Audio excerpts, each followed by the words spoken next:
Hello everyone, welcome to Meena babies vlog. நான் இன்னைக்கு உங்களுக்கு எக் ஆகினி ரெசிபி தான் செஞ்சு காட்ட போகிறேன். அதுக்கு முதல்ல 5 டேபிள் ஸ்பூன் அளவுக்கு எண்ணெய் சேர்த்துக்கிறேன்.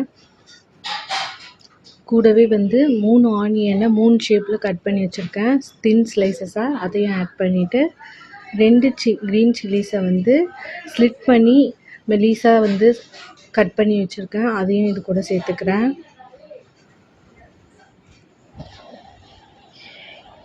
நடுவில் இருக்க விதையை நிறையா போடாதீங்க, சில்லிஸில் இருக்கிறத. இப்போ ரெண்டுத்தையும் நல்லா வதக்கி விடலாம்.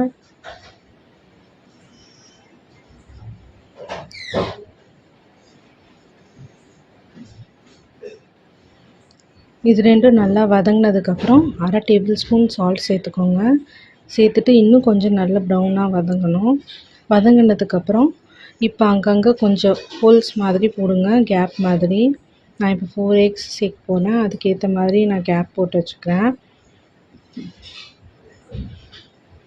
இப்போ இது நல்லா வதங்குறதுக்குள்ளே நம்ம இது மேலே போடுறதுக்கான சில்லி பேஸ்ட் ரெடி பண்ணிடலாம்.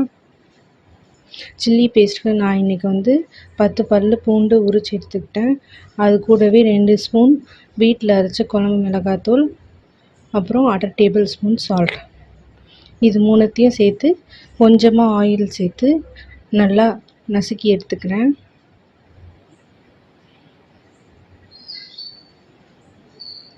இப்போ பார்த்திங்கன்னா இது ரெடி ஆகிடுச்சு.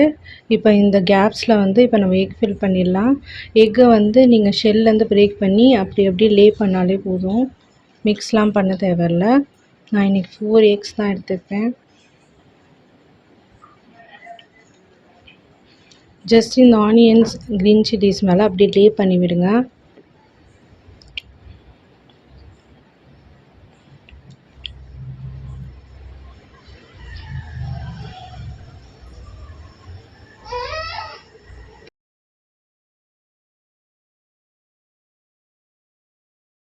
எக் லே பண்ணதுக்கப்புறம் பிஞ்ச் ஆஃப் சால்ட்டை மேலே ஸ்ப்ரிங்கிள் பண்ணி விடுங்க, எக்கோட சால்ட்டினஸ்க்காக.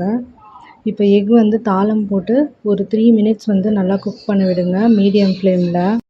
உங்களுக்கு இந்த 1 சைட் பாயில் ஆனதே போதும்னா நீங்கள் இது மேலேயே அந்த ரெட் சில்லி பேஸ்ட் ப்ரிப்பேர் பண்ணி வச்சுருக்கிறத ஸ்ப்ரெட் பண்ணிக்கோங்க.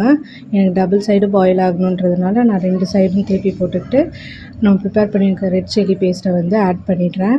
இப்படி ஸ்ப்ரெட் பண்ணி விட்டுட்டிங்கன்னா 1 மினிட் கழித்து குக் ஆனதுக்கப்புறம் நம்ம ஹைதராபாதி எக் ஆகினி ரெடி ஆகிடுச்சு.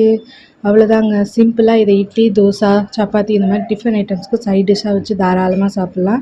உங்களுக்கு ஸ்பைசினஸ் இன்னும் கொஞ்சம் வேணும்னா சில்லி பேஸ்ட் இன்னும் நல்லா ஸ்பைசியாகவே செஞ்சு சாப்பிடுங்க. உங்களுக்கு இந்த வீடியோ பிடிச்சிருந்துச்சுன்னா லைக் பண்ணுங்கள், கமெண்ட் பண்ணுங்கள், வீணா பேபி விலாக்ஸ்க்கு சப்ஸ்கிரைப் பண்ணுங்கள். பாய். இந்த ரெசிபி உங்கள் வீட்டில் செஞ்சு பார்த்துட்டு எப்படி இருக்குன்னு எனக்கு கமெண்ட்டில் சொல்லுங்கள்.